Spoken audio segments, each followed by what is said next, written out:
Gostavas de saber como é que funciona o processo de análise e desenvolvimento de malware que depois é utilizado em campanhas de Red Team? Então fica aí que isso vamos falar no episódio de hoje.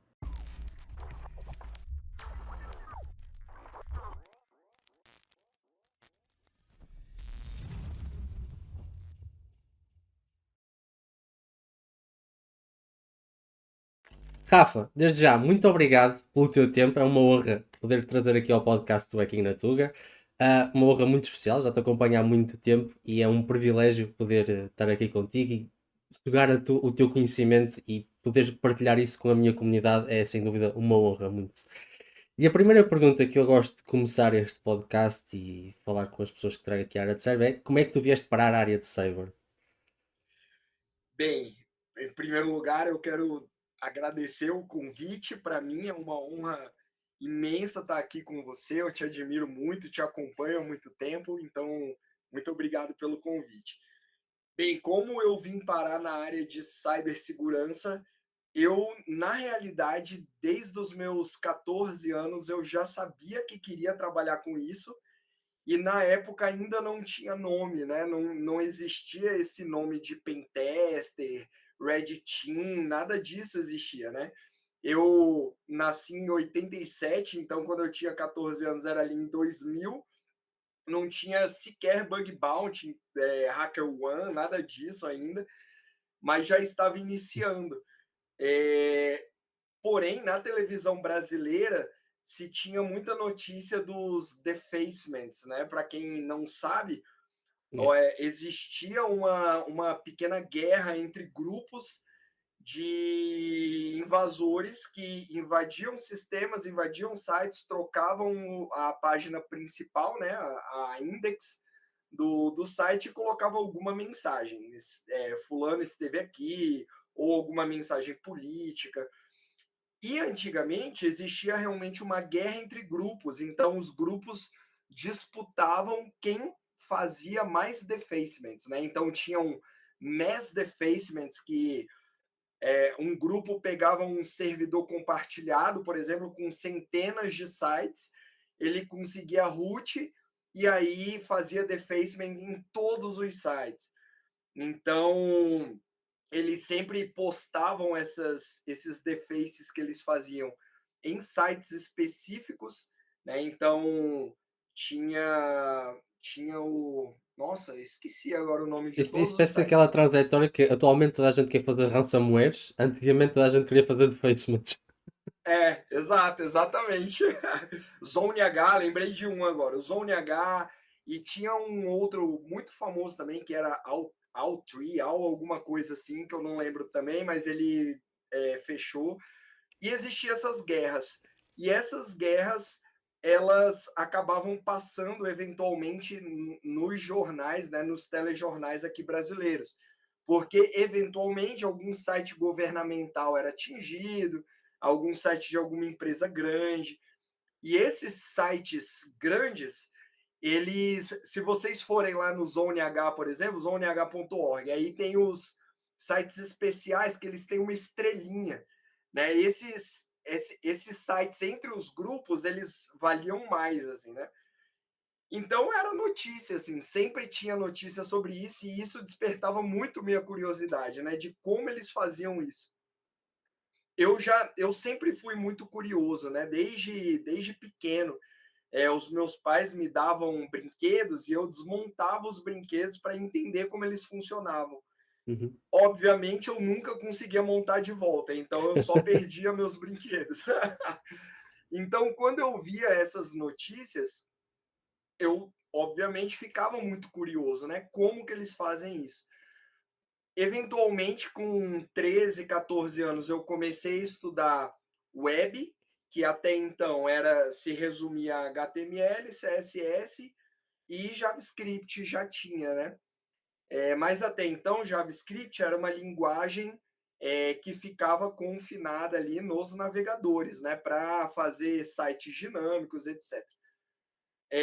Estava começando a aparecer também algumas linguagens server-side, então tinha ASP, já tinha SQL, né? Então já tinha uma linguagem ali de banco de dados. E aí eu comecei a estudar sobre isso, comecei a estudar sobre Desenvolvimento web, programação, então aprendi minha primeira linguagem que eu aprendi foi Pascal, né, uma linguagem bem antiga que dava para fazer muitas coisas, era uma linguagem compilada, ainda dá, né, óbvio, mas ela hoje já não é mais tão usada. Depois comecei a estudar redes e ali ao mesmo tempo comecei a estudar engenharia reversa, né? Então, como eu tinha essa necessidade de entender como as coisas funcionavam, eu comecei estudando como funcionava assembly, como funcionava a organização de computadores, arquitetura de processadores, e aí fui estudando engenharia reversa também. Então, isso com 14 anos, mas o meu primeiro emprego na área eu fui conseguir com 24 anos, 24, 25. Então, foi uns 11 anos depois, né? E é isso, estou aí até hoje.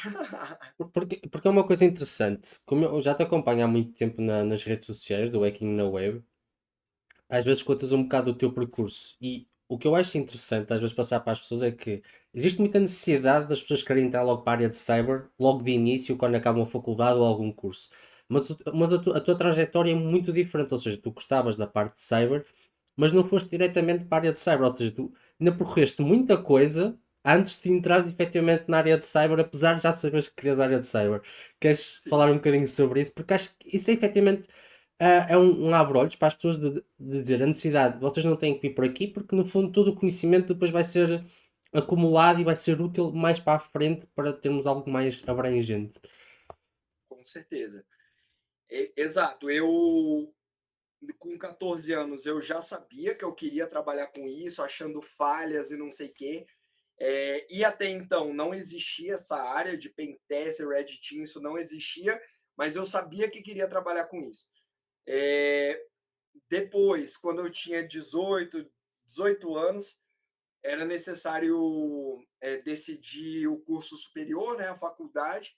Eu estava em dúvida entre matemática, que eu sempre gostei, psicologia, que eu gosto bastante também, e ciência da computação. Acabei indo para a ciência da computação. É, e quando eu comecei a trabalhar na área, eu passei por, assim, na área de tecnologia como um todo, eu passei realmente por muitas áreas, né? O meu primeiro emprego foi programador C numa telefônica aqui do Brasil. É, e lá eu aprendi muitas coisas, eu aprendi de verdade banco de dados, né? Até então eu sabia um pouco de SQL, mas lá eu tive que aprender realmente. Então, aprendi banco de dados, aprendi VB, né, Visual Basic, me desenvolvi melhor no C. Então, foi muito legal. Eu aprendi muita coisa, mas foi muito puxado também. Depois, fui para a área de suporte ao usuário, né? Então, o pessoal, meu computador não está ligando. Aí eu ia lá e ajudava eles e tal. Passei algum tempo nessa área de suporte. Depois eu fui desenvolvedor web numa outra universidade brasileira aqui, uma universidade online. E lá, sempre que eu estava em algum emprego, algum lugar, eu sempre tentava encontrar vulnerabilidades nos sistemas e tal, para ver se eu conseguia de alguma forma ir para a área de segurança. Mas obviamente isso nunca deu certo. Só deu certo depois, bem depois eu vou chegar nessa parte. Depois, aí fui desenvolvedor web, depois voltei para suporte e aí eu fui professor de música e professor de matemática. Aí eu saí totalmente da tecnologia. Depois voltei para a tecnologia como gerente de tecnologia na universidade que eu era do suporte. Uhum. Então, o pessoal gostava de mim lá. O gerente da tecnologia tinha saído e eles me ligaram e perguntaram se eu queria voltar. Eu falei que queria e foi muito legal porque eu saí de suporte e aí quando eu voltei, né, todo mundo ainda estava lá e eles, caramba, Rafa, que legal. Depois fui gerente, depois saí de novo da área de tecnologia, voltei como QA. E lá nessa empresa que eu trabalhava de QA, Quality Assurance, lá era uma empresa de segurança que prestava serviço para os bancos, né, para todos os bancos brasileiros e alguns de fora também. Então, essa empresa desenvolvia uns plugins de segurança que aqui no Brasil todo mundo usava, né, e alguns bancos do exterior também. E lá eu era QA, então tinha um checklist para fazer os testes ali para ver se ele funcionava direito, né? Então, verifique se ele bloqueia hook no navegador para roubar a senha. Aí você tinha lá já o teste pronto, você fazia o teste, bloqueou, tá, dá o check. Como eu fazia os testes muito rápido, porque não tem mistério, né? É só seguir o checklist lá. Eu fazia os testes muito rápido e depois eu começava a fazer outros testes de segurança em si. Então, com isso, eu encontrei diversas falhas nos sistemas, né, da empresa, nos plugins e tal, DLL hijack. Eles tinham muito orgulho, por exemplo, que tinha 10 anos que ninguém conseguia desinstalar o plugin lá de segurança, né? Porque ele tinha uma tecnologia de autodefesa lá. E aí eu falei, pô, se ninguém consegue, eu vou ter que conseguir essa porcaria. Eu fui e consegui, de fato. Aí eu desinstalei, e aí todo mundo ficou, caramba, como você fez e tal. E como eu fiz isso na época, foi basicamente usando uma API não documentada do Windows, que eu sabia que existia, fazendo engenharia reversa de malware, né? Então eu sempre gostei de engenharia reversa, fazia engenharia reversa de malwares para entender como eles funcionavam. Lá eu descobri que alguns malwares usavam uma API que não era documentada pela Microsoft, comecei a usar ela e aí eu consegui quebrar a segurança do plugin. E depois disso, eu comecei também a testar a segurança dos bancos. Então, eu consegui encontrar falha em basicamente todos os bancos brasileiros na época. E aí eles me falaram, Rafael, a gente vai te colocar numa nova equipe, é a equipe de inteligência, que na verdade era a equipe de pentest, né? Mas que Ok. na época até então não existia esse nome. E a equipe era só eu, porque não tinha essa equipe na empresa. E aí, finalmente, foi meu primeiro emprego na área. Então, eu passei realmente por muitas áreas: suporte, desenvolvimento web, programador, QA, até finalmente chegar na área de segurança. Mas isso é super interessante porque ao longo das tuas fases e mesmo agora no teu trabalho, todo esse conhecimento que tu tiveste ao longo de vários trabalhos diferentes, acaba por ser útil porque ganhaste muito mais à vontade a trabalhar com determinadas linguagens, a perceber melhor como é que o fluxo é construído, etc. E é isso que nós aqui com as redes sociais tentamos passar para as pessoas, que é, antes de se calhar quererem partir as coisas, o importante é perceber como é que as coisas são feitas. Ou seja, para ti, e eu já vi muita coisa na internet que não concordo, mas para ti, quais é que achas que são as três bases ou os três pilares necessários que qualquer pessoa que quer entrar na área de cyber tem que olhar primeiro antes de querer começar a partir coisas, entre aspas? Tá. Olha, essa é uma pergunta difícil porque a área de cyber ela é muito grande, né? A área de cyber em si. Então, tem o pessoal de forense, por exemplo, tem o pessoal de segurança mais ofensiva, segurança mais defensiva. E assim, tem muita coisa que se encontra, né? Tem muito conhecimento que se encontra, mas tem também seus conhecimentos específicos. O que eu acho que é importante para a grande maioria das áreas de cibersegurança em geral? Programar, né? Então é importante você saber programar e saber ler códigos, né? Então, por exemplo, quando você aprende a programar, e aí eu acho que seria interessante pelo menos aprender uns dois paradigmas, né? Então, por exemplo, um paradigma mais orientado a objeto e um mais estruturado, que aí você pega a grande maioria dos casos aí, né? Quando você entende pelo menos uma linguagem é, nessas duas orientações, nesses dois paradigmas, ainda que você não saiba uma outra linguagem, por exemplo, Ruby, eu sei quase nada de Ruby, mas eu sei ler um código e entender o que ele faz, né? Porque eu sei programar, sei como funciona ali mais ou menos.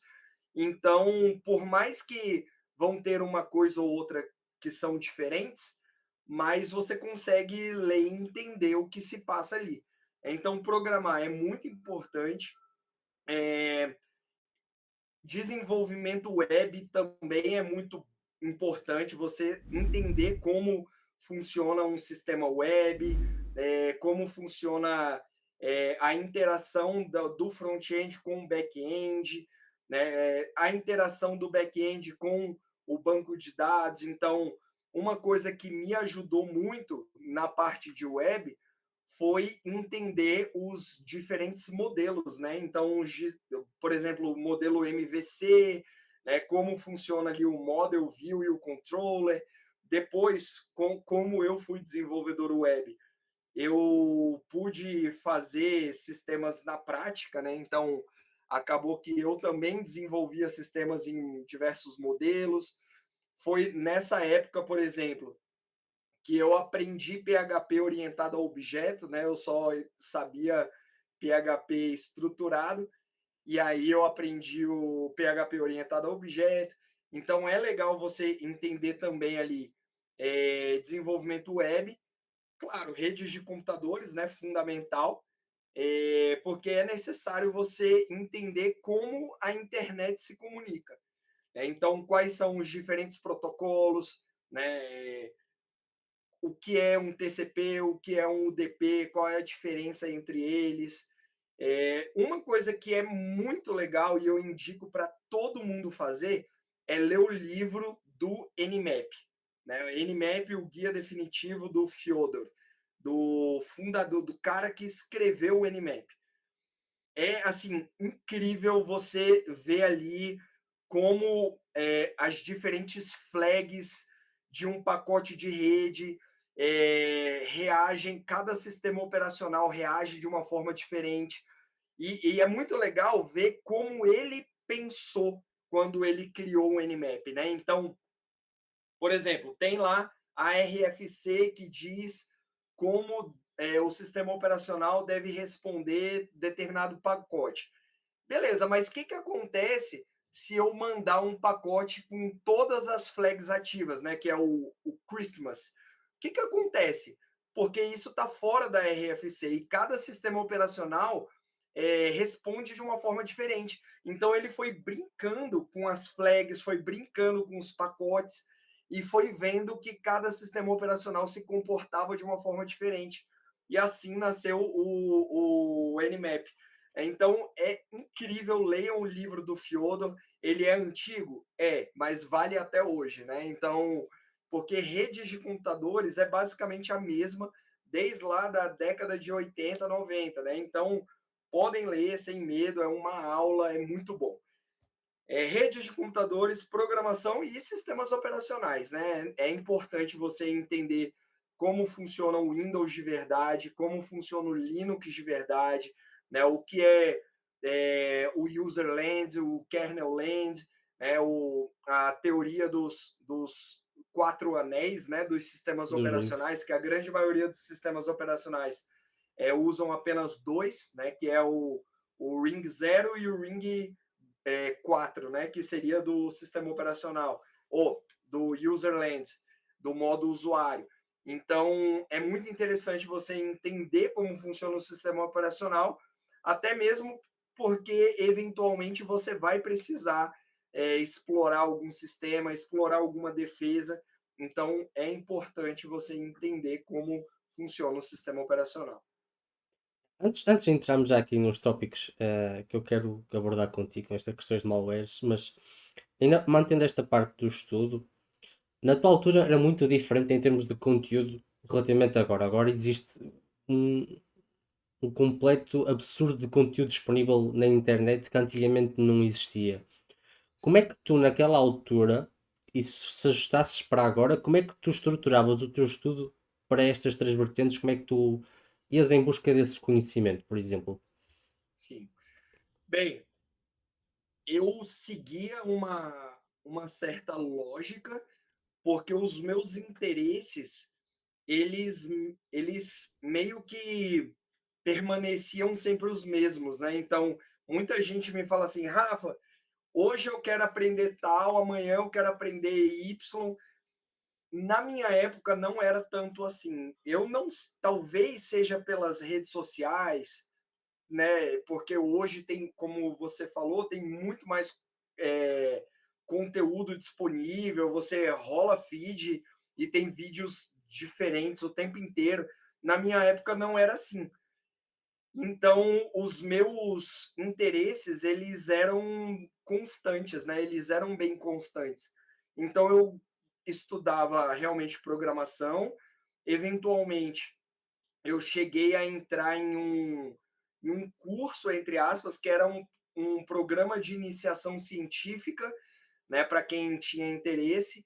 E nesse curso tinha programação, e foi lá que eu comecei a aprender programação, como eu falei, né, em Pascal na época. Então eu realmente estudava Pascal, porque tinha uma continuidade, era um curso realmente. Eu gostava de engenharia reversa de fato, então eu realmente estudava sobre assembly, sobre organização de computadores. Na época, o conteúdo disponível era realmente escasso perto do que a gente tem hoje. Tinha um site que eu gostava muito, que era o txt.org. Ele não existe mais, mas se vocês tentarem acessar lá pelo Wayback Machine, ainda dá para ver como ele era. Basicamente, ele era um site que qualquer um podia mandar qualquer coisa sobre qualquer tema em formato TXT. Né? Então, eram realmente arquivos texto, sem nenhuma formatação, sobre qualquer coisa. Então, nesse site, por exemplo, na minha oitava série, né, aqui no Brasil, era o final do primeiro grau. Né? Então, eu participei de um projeto lá de ciências e na época eu fiz sobre bombas, né? O tema que eu escolhi era bombas. E boa parte do material eu peguei nesse site, porque lá tinha como criar as mais diversas bombas, sabe? Era É, um chat GPT aberto para todo o mundo, sem é, restrições. exatamente. É, então lá eu aprendi algumas coisas sobre crack, né? Crack de programas e tal, como desenvolver cracks. Algumas coisas eu aprendi nesse site. O básico de assembly eu aprendi nesse site, porque qualquer um poderia colocar qualquer coisa lá. Era bem legal. Depois, como eu falei, esse site fechou. Tinha também uma revista online que ela existe até hoje, que é a FRAC, né? frac.org, famosíssima no mundo da segurança aí, principalmente ofensiva, né? Lá foi escrito o primeiro artigo ensinando como explorar um buffer overflow, né? Um stack overflow. Então lá estava um artigo chamado como é que era? Smacking the Stack for Fun and Profit. Né? Nessa revista foi o primeiro artigo sobre isso. Então, ela existe até hoje. Os artigos que estão lá são todos muito bons. E eu aprendi muita coisa lá também, nessa revista online aí, digital. E outra fonte de conhecimento que eu tinha muito eram as conferências, né? Então, a Black Hat, a DEFCON, apesar de eu nunca ter ido a nenhuma dessas, uma coisa muito legal que eles fazem é disponibilizar as talks online para qualquer um. Então, tem todas as talks desde o primeiro DEFCON e desde a primeira Black Hat estão lá disponíveis, né? E hoje existe a Black Hat Europa, Black Hat Estados Unidos, tem várias Black Hats e você pode ver as talks de todas elas. Então isso é muito legal. Algumas conferências brasileiras, né, também disponibilizam suas talks. Então eu aprendia muito dessa forma, né? Então, e claro, eu era rato de biblioteca. A minha mãe e o meu pai se aposentaram numa universidade brasileira, então eu podia ir nas bibliotecas e pegar livros emprestados e tal. Então eu aprendi muita coisa assim. C, por exemplo, a linguagem de programação C, eu aprendi lendo um livro, né, na biblioteca lá da universidade que minha mãe e meu pai trabalhavam. Tem um livro muito legal que eu aprendi muita coisa com ele, que era o Hacker Expostos. Eu não sei como ele ele tem uma capa vermelha, né, pelo menos a primeira era uma capa vermelha, e no inglês é o Hacker Exposed, e tem sobre tudo, tem Hacker Exposed Windows, Hacker Exposed Linux, Hacker Exposed Malwares, Hacker Exposed Wireless. Então eu aprendi muita coisa com essa série de livros, né? Eles ensinavam muitas técnicas, como funcionavam os ataques, por que eles funcionavam. Então era isso, né? Então, como os meus interesses eles eram bastante constantes, eu não tinha muito esse problema de ficar pulando de galho em galho, né? Porque eu sempre queria as mesmas coisas ali, mais ou menos. Ainda hoje tu mantens essa estrutura de busca do conhecimento ou já foste alterando um bocado as tuas fontes, tendo em conta o conhecimento que já existe disponível, principalmente na internet? Então, não, hoje eu mantenho a mesma metodologia de conhecimento. Então, por exemplo, há algum tempo atrás, eu conheci algumas pessoas muito boas de hardware hacking, por exemplo. E eu comecei a querer entender como se dava, como isso acontecia, como as falhas aconteciam. Então eu comecei a estudar sobre eletrônica, né? Então eu sempre vou desde a base, né? Então comecei a estudar sobre eletrônica, estudei um pouco sobre física, né? Sobre a parte elétrica, sobre magnetismo. Aí depois fui para a parte eletrônica. Eu até desenvolvi um mini laboratório aqui que eu construí coisas muito básicas, mas construí algumas. E aí eu comecei a entender como a parte elétrica interagia com a parte física da eletrônica. E aí eu comecei a estudar sobre hardware hacking. Mobile, mesma coisa, né? Comecei a estudar sobre o sistema operacional mobile. Eu foquei principalmente em Android, então estudei sobre a arquitetura do Android, como funciona o isolamento de aplicativo do Android, né? Ele basicamente, o Android é um Linux, então como ele faz isso? Ele basicamente é, coloca um usuário para cada aplicativo. Então, cada aplicativo roda com um usuário único dentro do sistema operacional. E aí, pela exclusão de privilégios, né, um usuário não pode acessar os arquivos de outro usuário. Então, é assim que ele faz esse isolamento. Comecei a estudar depois sobre desenvolvimento de aplicativos, né, Android, e aí eu comecei a estudar sobre as principais vulnerabilidades dos sistemas Android.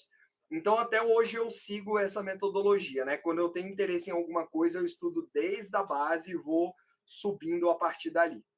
Isso é super interessante. Eu sei que tu atualmente andas numa onda de experimentar algumas certificações, mesmo também para dar feedback para a malta se elas são realmente verdade ou não.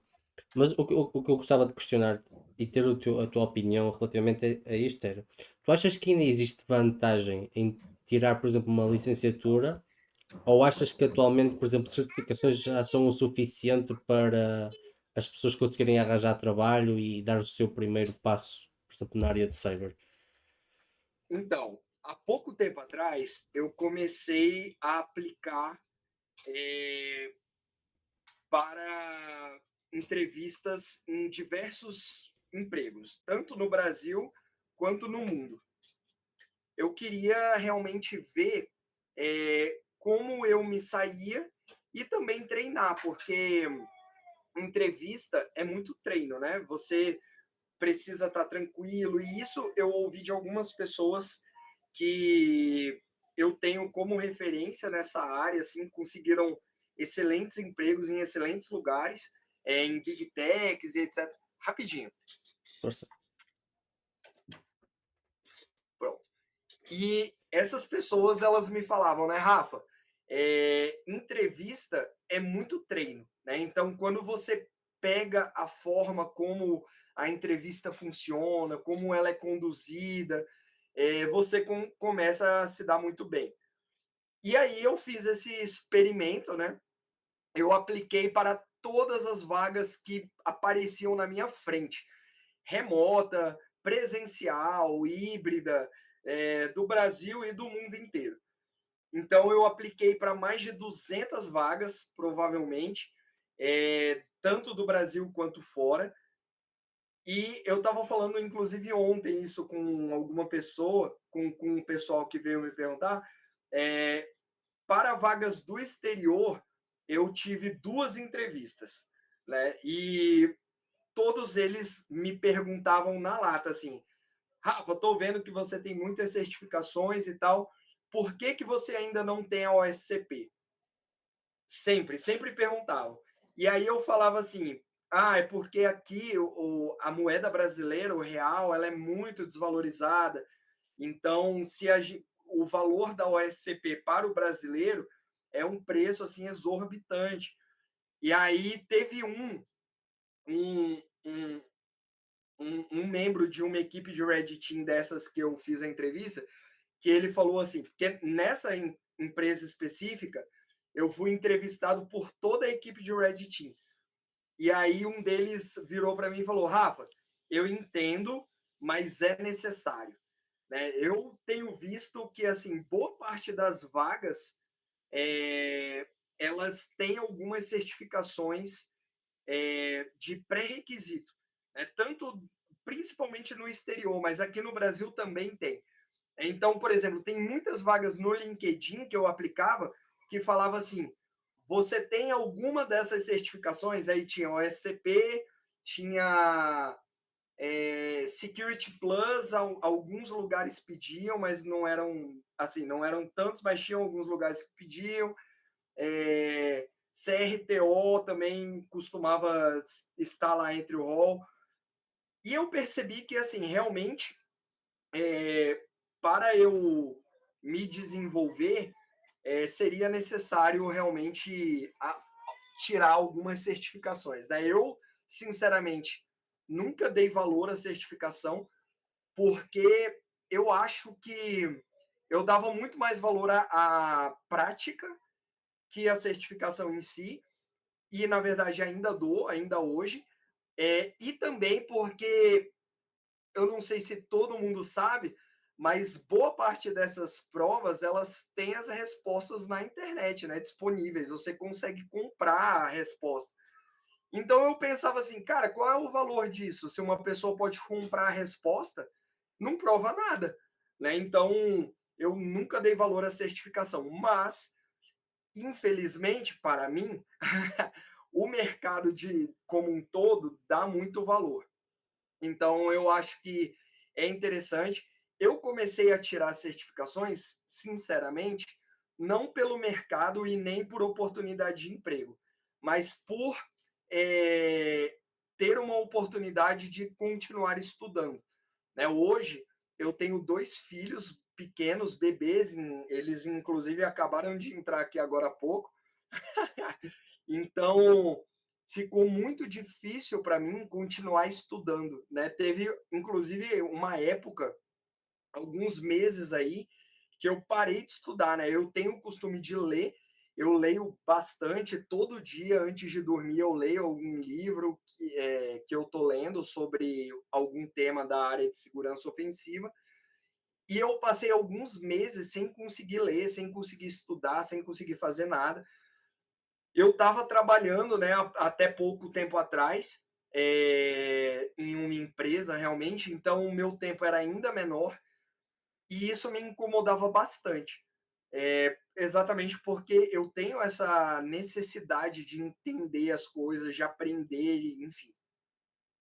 Então eu usei essas certificações realmente como uma desculpa para me manter estudando. Como eu falei há pouco tempo atrás, as certificações, de forma geral, elas são muito caras no Brasil, né? Porque elas, de forma geral, são em dólar ou em euro, dependendo da certificação. E tanto o dólar quanto o euro aqui no Brasil são extremamente caros. Então eu espero dar ali a época da Black Friday. Geralmente as empresas têm descontos, né, para certificações e tal. E aí nessa época eu compro várias certificações e aí vou fazendo elas ao longo do ano, né? Então é por isso que eu comecei a fazer certificação, mas eu tenho o plano hoje e assim, muito breve, vai ser aí no primeiro semestre do ano. Eu pretendo tirar pelo menos a OSCP dessas principais, né, para, enfim, ter uma certificação importante de mercado, né? Mas sim, hoje em dia, para o mercado de forma geral, as certificações elas são importantes, sem dúvida. Eu concordo contigo. Eu acho que agora tem que haver tipo um mix entre a forma que as pessoas têm que provar que têm conhecimento sem ter que fazer uma entrevista técnica, ou seja, uma forma de separar o trigo do joio, não é? Acaba por ser mais isso o que as certificações trazem, porque depois também não prova efetivamente que as pessoas sabem o que foi abordado na certificação, porque muita gente, ao comprar as respostas, e eu também já vi na internet malta a vender serviços para fazer o exame do SCP pelas próprias pessoas, portanto, ter o SCP no currículo às vezes também não significa propriamente nada, porque a pessoa pode não perceber nada daquilo que está a fazer. Acho que tem que haver um mix, eu concordo contigo, ou seja, as certificações têm o seu peso, têm a sua importância, mas nem existe a necessidade de haver um comprovativo técnico que a pessoa efetivamente sabe aquilo que está a falar e não está a falar de cor. Acho que é isso que as empresas deviam apostar mais, ter essa parte técnica para avaliar e não tanto, se calhar, a parte académica, entre aspas, das pessoas. E agora sim, vamos entrar no tópico que eu mais tenho curiosidade sobre ti, que é como é que surgiu esta tua vontade, este teu necessidade de perceberes mais sobre análise de malware e desenvolvimento de malware? Porque quem acompanha as tuas redes sociais, provavelmente eu recomendo bastante, porque às vezes as tuas respostas nos stories, para mim, são artigos que as pessoas deviam ler. Eu tenho imensos screenshots de cenas que fui aprendendo de lá. Ah, como é que surgiu essa tua vontade de começares a analisar malware, fazer a parte de engenharia reversa e depois começares a desenvolver os teus malwares para trabalhares como red team e dares bypass a EDRs, antivírus, etc. Bem, a minha curiosidade, ela se deu quando eu tive um computador antigo meu, quando eu estava aprendendo ali com os meus 14, 15 anos, o meu computador foi infectado por um malware e ele apagou todo. E aí eu ficou inacessível, eu não conseguia mais entrar no meu computador. E aí me bateu essa curiosidade, como isso aconteceu, né? E aí nesse site que eu citei, né, o txt.org, lá falava sobre criação de malwares básicos, né, bem básicos, em Pascal ou tinha alguma coisa ali em Bash também, Bash Script, e eram malwares assim bem básicos, mas que me deu a curiosidade de começar a entender melhor como eles funcionavam, né? Então, por exemplo, esse do Pascal, o primeiro de todos que eu vi um código escrito, ele usava algumas APIs do Windows, né, na época. E aí até então eu aprendi Pascal, mas eu aprendi o que a grande maioria das pessoas aprende, né? A estrutura básica ali da linguagem, é, input e output, né? Aparecer alguma coisa na tela, receber dados, etc. Escrever num arquivo, a coisa básica. Mas a grande maioria do pessoal que estuda programação, dificilmente eles vão mais a fundo para entender como se dá a linguagem, a interação da linguagem de programação com o sistema operacional. Então, esse primeiro malware, bem simples, bem bobo, ele só mostrava uma mensagenzinha na tela, mas ele usava algumas APIs do Windows. E aí eu fiquei, cara, que interessante, isso aqui é legal. Depois, eu tinha uma revista aqui no Brasil que ela se chamava PC Master. Era uma revista bem interessante, era uma revista mais técnica, que se vendia nas bancas de jornais aqui. Eu não sei se aí em Portugal também tinha bancas de jornais, que eram Sim. lugares que vendiam jornais, revistas físicos, e lá se vendia essa revista, né, essa PC Master. E nessa revista, no final no final da revista tinha uma seção dedicada a algum malware, né, ao malware do mês. E lá ele sempre falava sobre algum malware diferente. Eventualmente, eu li sobre o Chernobyl. E eu achei interessantíssimo, né? O Chernobyl, ele é um malware que ele afetava ali o Windows 95, 98 e, se eu não me engano, 2000 também, mas eu não tenho certeza. E ele ia formatando o disco, determinados setores aleatórios do disco em um dia específico do ano, que era o dia que tinha acontecido a explosão de Chernobyl. Então, ele era um mal extremamente silencioso e, eventualmente, ele tentava escrever na placa-mãe. Se ele conseguisse, ele indisponibilizava a placa-mãe inteira. Então, era um malware muito destrutivo e, assim, era uma roleta russa. Você nunca saberia quando que o seu computador pararia de funcionar. Então, eu achava isso muito engenhoso, né? Eu fui lendo sobre os malwares e tal. Depois, eu vi lá nessa revista, ele falou sobre o SQL Slammer, que ele tinha ele explorava um buffer overflow no SQL Server, se eu não me engano, e ele era um worm, né? Então ele se espalhava sozinho através dessa vulnerabilidade. Tudo isso foi me despertando muita curiosidade. Mas eu não queria apenas ler o que outros disseram, né? Eu queria ver como eles faziam isso na prática. Como eu já tinha estudado ali um pouco de engenharia reversa e etc., aí eu comecei realmente a fazer engenharia reversa nos malwares em si, para entender como eles funcionavam, que técnicas eles utilizavam.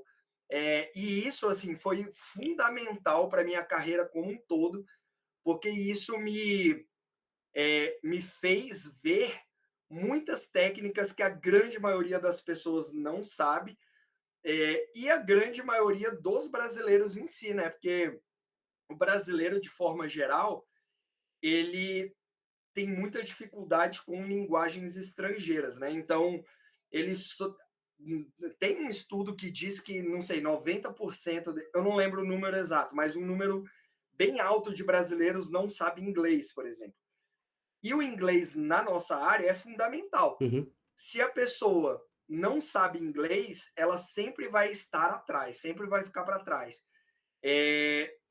E existem algumas técnicas que desenvolvedores de malwares usam que nem no inglês é fácil encontrar, né? Então, por exemplo, eu comecei a aprender russo. Por quê? Porque tinha algumas coisas muito específicas que eu não encontrava nem em inglês. Mas quando eu procurava no Yandex, que é um buscador russo, né, o principal buscador russo, lá eu encontrava. Né, se eu pesquisasse em russo, eu, cara, que legal! Eu encontrava sempre ou em russo ou em chinês.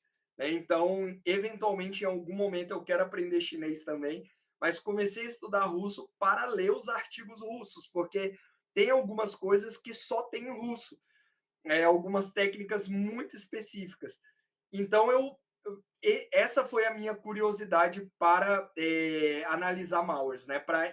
Era realmente entender como eles funcionavam, as técnicas que eles utilizavam, a forma como eles pensam, né? Como foram desenvolvidos e etc.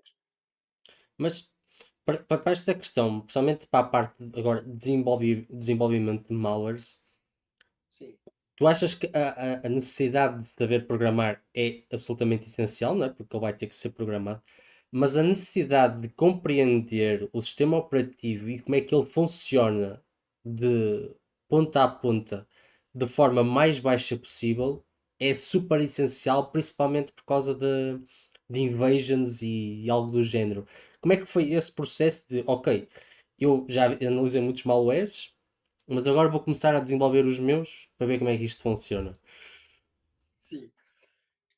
Assim, eu já tinha estudado sobre sistemas operacionais, né? Então eu já entendia bem assim a parte teórica de sistemas operacionais. Depois, quando eu comecei a analisar os malwares, eu comecei a ver sobre as APIs do Windows. Depois eu comecei a despertar um interesse por rootkit, né? Então tem alguns livros muito bons que valem até hoje, pelo menos a parte de sistema operacional ali vale até hoje. Por exemplo, Rootkit The Arsenal é muito bom. Tem um também que é Rootkit Subverting alguma coisa, que é um cara, um ninja com uma espada assim na capa, muito bom também, aconselho eu ler. Todos esses livros, eles já falam de um nível mais baixo, né, do sistema operacional, que é ali o kernel, né, a área de kernel, e aí eu comecei a estudar sobre desenvolvimento de drivers, então tem alguns livros fundamentais aí para a galera que quer entender mais dessa área. Tem, por exemplo, Developing Drivers, se eu não me engano, do Pavlov, se eu não me engano. Alguma coisa assim, né? Bota lá, Drivers Windows Book. Vai aparecer esse livro, que ele é incrível. Você entende muito sobre a parte do kernel do Windows. E, eventualmente, eu comecei a ler realmente a parte de documentação do Windows em si. Então, eu li todo o livro Windows Internals. Se eu não me engano, eu A tenho Bíblia. ele aqui, né? Eu A tenho aqui na Bíblia. minha biblioteca, em algum lugar, tá por aqui. Ah, tá aqui, ó. Peraí. É literalmente a Bíblia do Windows. Eu naturalmente acabei indo para o Windows, então tá aqui. Os meus livros, depois que eu leio, eu emplastifico eles para não sujar com poeira e tal. Então os meus livros são todos emplastificados. Aí teve um livro muito bom que saiu há pouco tempo pela No Star, que é esse aqui, Windows Security Internals, do James Forchan, que é um monstro. Ele também é muito bom, explica essa parte de segurança do Windows em si. Então, assim, depois de começar a estudar sobre tudo isso e analisar muitos malwares, eu comecei realmente a desenvolver os meus, mas muito mais para teste, né? Para ver o que eu conseguia fazer, essa parte mesmo de criatividade, ver o que eu conseguiria fazer.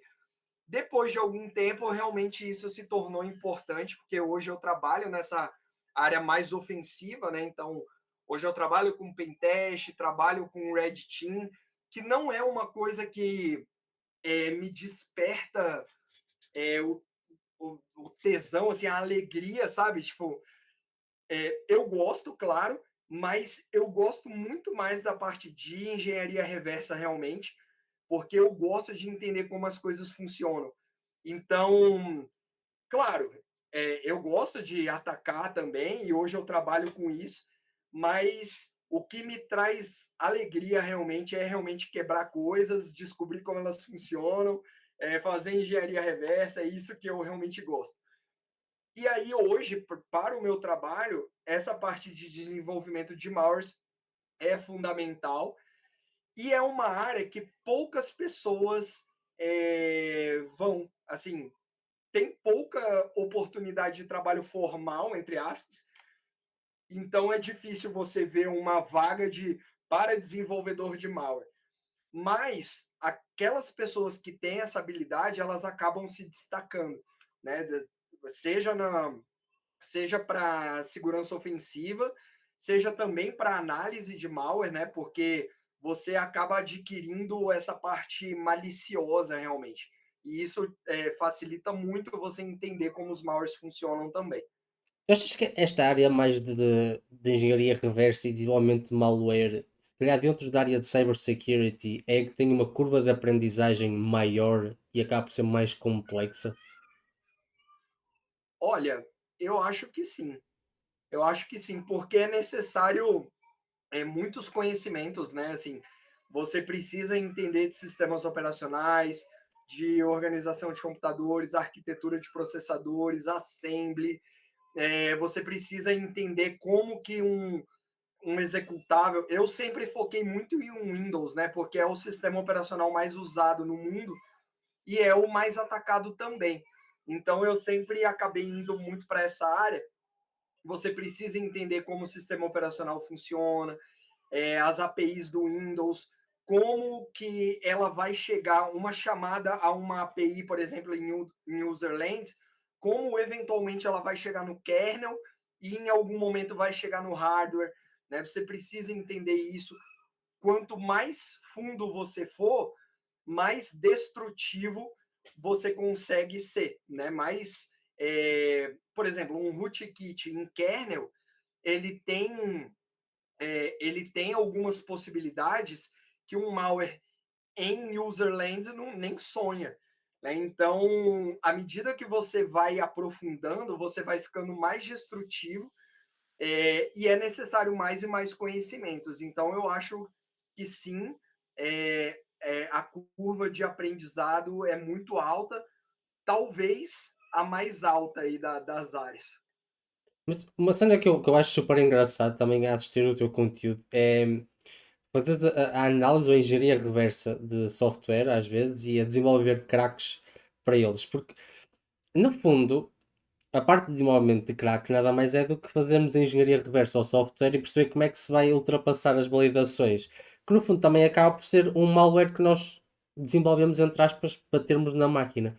Como é que, como é que tu estruturas esse processo de dizer, ok, eu tenho este software aqui, qual é que é o teu caminho de vou começar a analisar isto? O que é que tu fazes em primeiro, por exemplo? Bem, a primeira coisa que eu faço quando eu pego um software qualquer é ver em que linguagem ele foi escrito, né? Porque cada linguagem ela tem suas especificidades, né? Quando gera um executável. Então, por exemplo, um executável feito em C é bastante diferente de um executável feito em Golang, que é muito diferente de um executável feito em Rust. E se você pega, por exemplo, uma aplicação feita em Electron, por exemplo, tipo Slack ou Teams, vai ser ainda mais diferente de qualquer executável feito em C, em Rush e em Golang.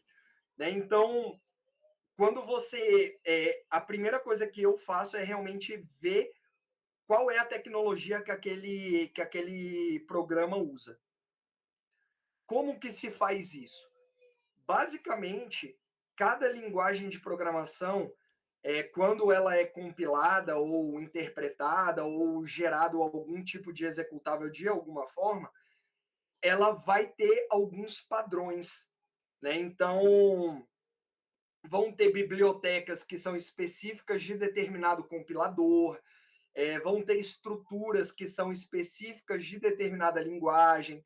Né? Então, por exemplo, o Rust tem algumas funções que são apenas do Rust. Tem o Golang, ele usa algumas nomenclaturas que são específicas do Golang. né? Então, quando você entende que cada tecnologia, cada linguagem de programação, cada compilador vai gerar um padrão específico, você consegue ler, né, qual foi a tecnologia usada naquele executável. E se você, à medida que o tempo vai passando, você vai identificando, inclusive, quais foram as defesas usadas. Então, por exemplo, a empresa usou um packer, né, para proteger de engenharia reversa. Cada packer vai gerar uma estrutura determinada padrão. Então, por exemplo, o UPX ele vai ter lá dentro do executável a string UPX, UPX0, UPX1, que é o nome das seções.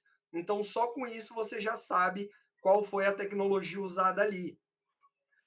Então, assim, essa é a primeira coisa que eu faço, né? Então, identifico qual a tecnologia usada, se tem alguma defesa ou não, né? Algum packer, algum crypter.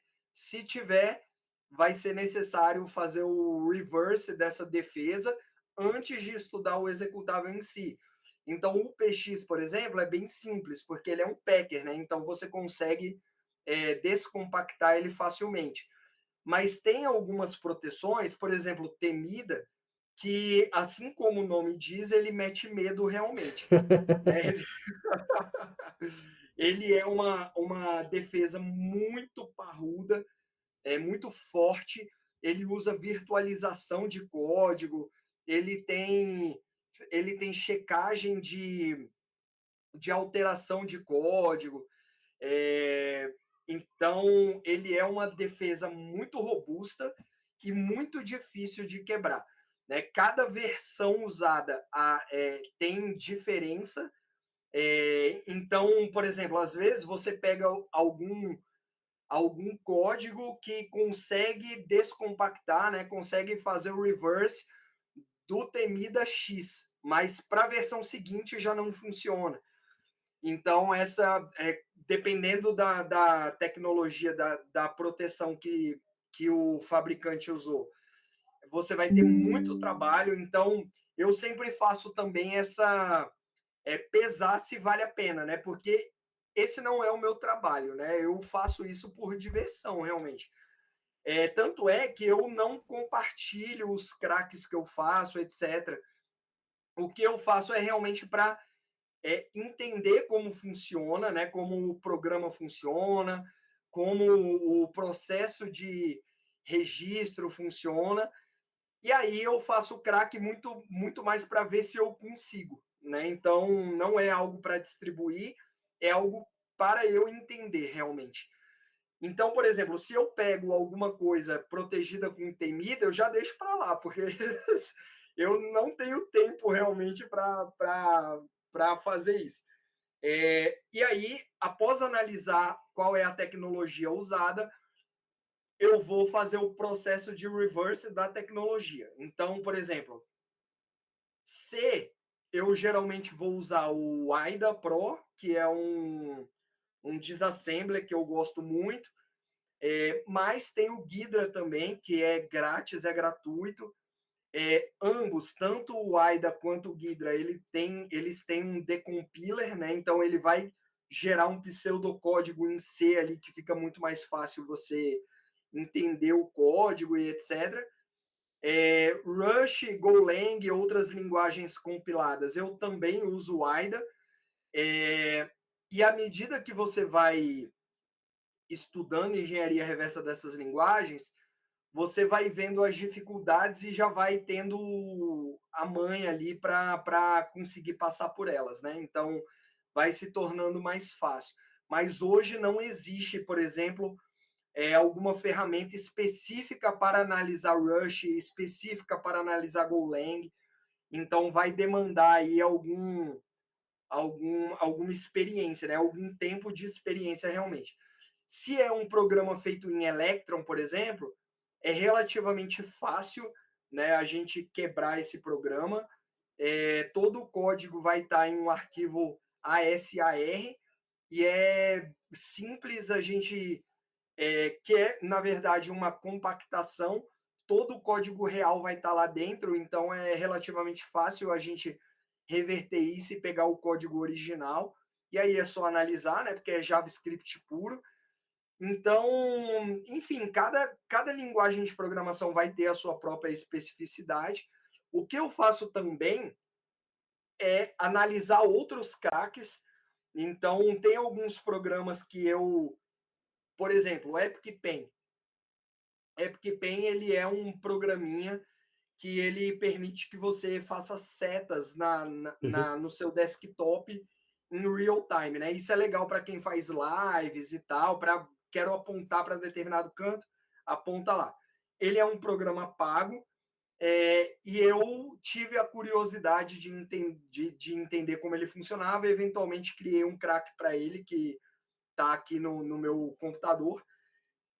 E eu fiz basicamente interceptando chamadas de rede, né? Então eu criei um servidor fake, um servidor DNS falso que aponta as chamadas que ele faz para o servidor dele, eu envio para a minha máquina. E aí a gente vê a importância de saber redes, né? Eu só consegui fazer isso porque eu entendo redes. E aí fiz ele redirecionar as chamadas para a minha máquina. Na minha máquina tem um servidor que ele responde com chamadas envenenadas, né? Então eu respondo da mesma forma que o servidor responderia, só que com respostas alteradas para dizer que o programa está registrado e ele registra. Depois eu tive o interesse de ver como que outros cracks funcionam. Aí eu peguei um crack russo, fiz a engenharia reversa dele, e aí eu vi que assim, ele é bem diferente do que eu fiz. E eu, pô, interessante isso aqui. E eu não sabia que o método que ele usou funcionaria, porque quando eu fiz a engenharia reversa do código, me pareceu que tinha ali uma checagem de checksum para ver se o código foi alterado. Então, em teoria, trocar alguns bytes do código alteraria o checksum e invalidaria o executável. Mas não, né? Ele não faz essa validação de fato. E aí eu vi isso através do crack dos russos lá. Então eu faço muita engenharia reversa de crack também para ver como eles fizeram, qual foi a engenhosidade que eles tiveram para craquear o programa em si. Isso é super interessante. E agora, pegando nesses temas todos que acabaste de falar e pegando um bocado da atualidade, ah, qual é que é a tua opinião que a IA pode ter influência, por exemplo, nessa parte de engenharia reversa, na ajuda de desenvolvimento de malware? Como é que achas que ela pode ter um impacto na parte de segurança ofensiva, tendo em conta os modelos que existem atualmente, não os do Sim. futuro, mas com base naquilo que nós conhecemos hoje? Se tu utilizas no teu dia a dia, como auxiliar, se não, qual é que é a tua visão sobre a IA neste momento? Olha, essa é uma conversa que eu tenho de forma constante, seja no meu trabalho, seja com pessoas que trabalham na área. A minha opinião é que sim, a inteligência artificial vai mudar muita coisa na nossa área. É, eu não sei se você acompanha o cenário de bug bounty. É um cenário que, assim, eu não acompanho tanto, mas de vez em quando eu vejo uma coisa ou outra e conheço algumas pessoas ali chave e tal. Então, eu estava vendo uma thread no X de alguns bug hunters e um deles, e eu não vou me lembrar o nome dele, mas ele é top 10 na HackerOne. E ele estava falando assim: gente, eu sempre tive muito preconceito com IA e tal. Hoje eu resolvi testar IA em um programa que eu acompanho ali, e o resultado foi esse. Ele mostrava que a IA tinha conseguido root no servidor do programa que ele estava trabalhando. E aí ele escrevia assim, gente, eu estou realmente chocado, né? Porque a IA conseguiu fazer algo em um dia, coisa que eu não consegui. E aí o Stock, que ele é bem conhecido aí, ele respondeu essa thread E ele falou assim, cara, eu também tenho começado a usar, e o que eu digo é, eu sempre disse que IA não vai tomar o nosso lugar, né? O lugar da segurança ofensiva e tal. Hoje eu digo que vai sim. Então, assim, é, realmente as IAs, saiu um estudo, e eu não vou me lembrar de qual empresa, mas comparando pentesters humanos com IAs. E ele mostrava que, assim, muitas falhas, a IA encontrava muito mais falhas avançadas, a IA já encontrava mais rápido que humanos, e às vezes encontrava falhas que nem os humanos encontravam, mas o contrário também acontece, então falhas básicas que qualquer júnior, né, qualquer iniciante encontrava, as IAs tinham muita dificuldade em encontrar. Hoje, o que eu vejo? As IAs, elas são um excelente complemento para o humano, porque realmente ela encontra muito mais rápido determinadas falhas, mas no ponto que ela está hoje, ela ainda tem coisas bobas que ela deixa passar, tem coisas que ela simplesmente erra. Então, por exemplo, lá na HackerOne, o curl, né, o executável que do Linux e hoje já existe no Windows também, o curl, ele tem ele tem lá programa na HackerOne de bug bounty. E eles, assim, eu acompanhei os reports do curl e, cara, depois, quem tiver curiosidade, vai lá na HackerOne, vê os reports que tem do curl. Vocês vão ver que o time do curl, eles estavam sendo, assim, super até estúpidos assim na forma de responder. Eles já estavam falando, pô, você é burro e não sei o quê. Por quê? Porque a galera tava mandando reports que não tinha absolutamente nada a ver. Né? Eles colocavam o código lá do curl numa inteligência artificial e falava assim, ah, você encontra alguma falha aqui? E aí a inteligência artificial falava, não, isso aqui pode ser uma falha de heap overflow. Aí o cara ia e reportava exatamente igual. E aí o pessoal de Triad do curl olhava e falava assim, você fez isso aqui com inteligência artificial, né? Não, não, você fez sim, não fez? Ele, eu usei para me ajudar. Ele, não, você é burro, porque não tem nada a ver. Tava dando voador, assim. Por quê? Porque as inteligências artificiais, elas realmente ainda cometem muitas falhas. Então, se você só confia cegamente, vai ter esses problemas de falso positivo. A pessoa sequer se dava o trabalho de validar o que a inteligência artificial falava. Então, isso ainda não dá para ser feito. Mas, sem dúvida, hoje já é uma grande ajuda. Hoje eu uso basicamente IA para fazer análise, para fazer desofuscação de código, ela já ajuda muito nesse sentido, né? Para a área de análise de malware aí. Para pentest, eu já usei, para o Red Team, por exemplo, a gente foi enviar phishing, e eu já usei para criar contexto, né? Então, cria um contexto para mim, e aí a gente já tinha traçado um perfil das vítimas, né, dentro da empresa, e aí falamos, a empresa é do ramo tal, a nossa vítima trabalha em tal setor, ela tem tal e tal interesse, então a gente já tinha avaliado ali quais eram os interesses da pessoa que a gente queria abordar nas redes sociais, etc. E aí a gente escreveu tudo e falou, cria um contexto de phishing. E a inteligência artificial conseguiu criar um excelente contexto, que a gente eventualmente acabou usando de fato.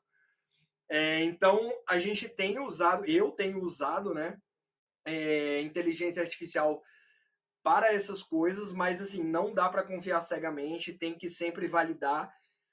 Mas sem dúvida, hoje ela já ajuda bastante e eu acho que ela, e isso nessa sequência de entrevistas de emprego que eu falei que eu fiz, em uma das entrevistas que eu fiz, eu cheguei eventualmente a conversar com o dono de uma das empresas e a gente conversou sobre isso, né? Ele me perguntou, Rafael, o que você acha de inteligência artificial? na nossa área. E aí eu falei que eu acho que, assim, a régua deve aumentar, né? Hoje, para entrar na área de segurança já é difícil, e eu acho que o nível exigido vai aumentar dos candidatos, porque hoje uma inteligência artificial já faz um bom trabalho, que já substituiria alguns humanos, né? Dependendo do nível do humano, uma inteligência artificial já consegue substituir.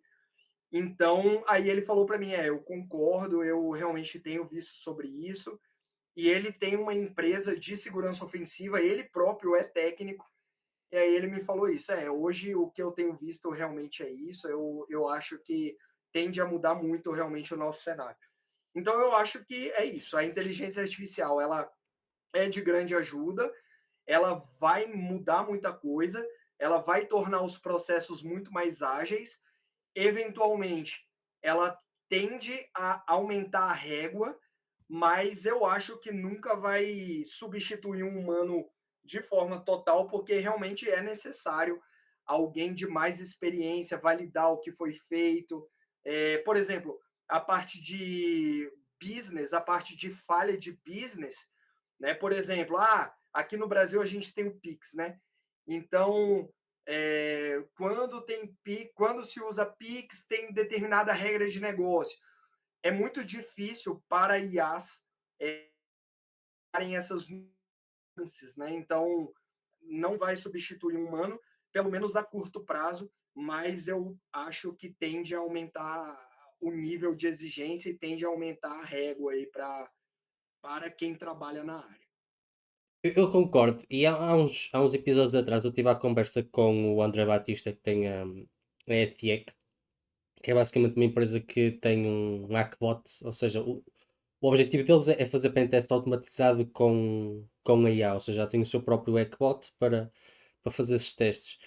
E o que ele me contava é que a opinião dele seria que qualquer profissional na área de segurança, quer seja júnior, quer seja sénior, etc., vai ter que saber usar AI, ou seja, ele não vai ser tipo um replace por completo, mas vai ser um auxiliar muito grande. E a prova que eles tiveram disso foi, eles levaram o Equibot deles para o CTF da Bhagwanti Village, na DEFCON, e eles humanos encontraram determinadas vulnerabilidades, e o bot encontrou outras vulnerabilidades que eles não encontraram, inclusive um, um RCE que mais ninguém encontrou, por exemplo, e outras Cara, vulnerabilidades que não era a Nintendo do próprio, que estava na própria infraestrutura do CTF. Portanto, acho que vai acabar mesmo por ser um complemento, ou seja, utilizarmos como uma ajuda para olhar para coisas que se calhar nós não olhamos com tanta atenção, porque a forma deles também analisar acaba por ser mais estrutural do que muitas vezes a nossa forma de olhar para as coisas, que acabamos por usar muito a nossa experiência para ir a determinados pontos e se calhar abdicamos de outros pontos que não íamos olhar muito para aquilo, mas se calhar até tem ali algum tipo de vulnerabilidades. E eu concordo bastante contigo, acho que vai ser um auxiliar. Acho que ainda pode não estar no ponto de dar replace por completo. Acho que existe sim a necessidade de ainda haver validação, etc. Ainda aqui há uns dias, foi no sábado, eu estava a ouvir um podcast, não sei se conheço o Critical Thinking, que é um podcast sim, americano, e eles estavam sim. a falar precisamente disso, ou seja, da introdução do Cloud Code nos seus testes de bug bounty. E acaba por ser super interessante, porque a forma como nós também conseguimos automatizar essa parte inicial de recon, fazer downloads de ficheiros JavaScript, a análise de front-end, etc., acaba por ser um quebra-tempo para nós, ou seja, nós conseguimos analisar muito mais coisas num curto espaço de tempo porque temos ali um auxiliar, entre aspas, free, não é? Porque caso ele descubra uma vulnerabilidade qualquer, de uma criticidade média ou high, acaba por se pagar ele próprio, neste caso a subscrição. E é super interessante. Eu não sei se nos teus próprios testes já tens notado isso, ou seja, não sei se, por exemplo, utilizas o Cloud Code ou outro tipo de modelo. Eu, por exemplo, nos meus costumo utilizar bastante o Opus 4.6 e acho que está muito bom, nomeadamente o Cloud Code para esta parte mais de análise de front-end, ou seja, passo-lhe um target qualquer, tenho todo o prompt inicial Então ele vai começa-me a fazer tipo a parte de crawling pela própria aplicação, a baixar todos os ficheiros e fazer a análise a centenas de ficheiros de JavaScript que um humano demoraria se calhar muito tempo para analisar aquilo. E a forma depois de eles interligar determinados ficheiros, ou ver que um input está a aparecer num determinado ficheiro de JavaScript para encontrarmos, por exemplo, um DOM clobbering ou um DOM XSS, acaba por ser muito mais simples, entre aspas, do que fazermos tudo à mão como era antigamente. Acho que... Mas também, por outro lado, ao tirarmos esse trabalho, também nós acabamos por ficar um bocado dependentes, entre aspas, disso, que também é o ponto negativo dessas tecnologias. Qual é que é a tua visão relativamente a isso? Eu concordo com você. Eu realmente tenho usado também para, exatamente como você falou, né? Para principalmente análise de JavaScript, coisas que seriam mais demandasse mais tempo. Eu tenho usado inteligência artificial para fazer uma análise de todos os arquivos e etc. É muito mais rápido de fato. Eu tenho o objetivo de começar a testar em outras fases também, né, de recon, de exploração e etc. Eu já estou criando um laboratório para teste realmente, mas ainda não comecei a usar. E de fato, assim, eu concordo com você. Eu tenho muito esse negócio, né, de tipo, eu sempre falei no meu pro pessoal que me segue, etc. Eu sempre falei para nunca ficar dependente de nada, né? Meus alunos, eu falo isso também. Se você, por exemplo, eu sempre gostei de usar várias ferramentas. Ou então, quando existe uma unanimidade, usa Burp Suite, eu ia e usava outra coisa, né? Porque eu não gosto de ficar dependente de uma coisa, eu gosto de realmente entender como as coisas funcionam, porque eventualmente eu posso não ter essa ferramenta disponível, né? Então, como eu vou fazer, né, se a ferramenta falhar? Então, eu sempre gostei de não ser dependente, e isso não só na parte profissional, mas na vida. Eu não gosto, por exemplo, de ficar pedindo favores, porque eu não gosto de depender, né? Assim, eu gosto de ir atrás e, enfim, lutar pelo que eu quero e etc.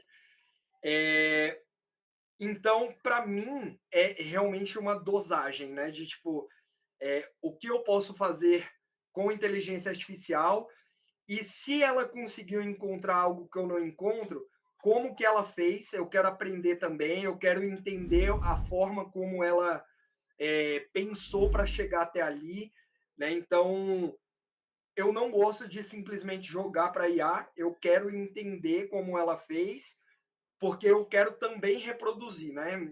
Eu quero, se eu não tiver uma IA, eu quero eu próprio chegar às mesmas conclusões, aos mesmos resultados, e é por isso que eu faço engenharia reversa de crack dos outros, engenharia reversa de malware, engenharia reversa de tanta coisa, e também eu quero entender qual foi a forma de raciocínio que a inteligência artificial usou para chegar naquele resultado. Né? Eu concordo 100% com você. Eu tenho muito problema em ser dependente, de fato, de qualquer coisa que seja. Pegando naquilo que nós estávamos a falar há um bocado, eu vi um tweet de uma pessoa que lida com programas de bug bounty de uma empresa.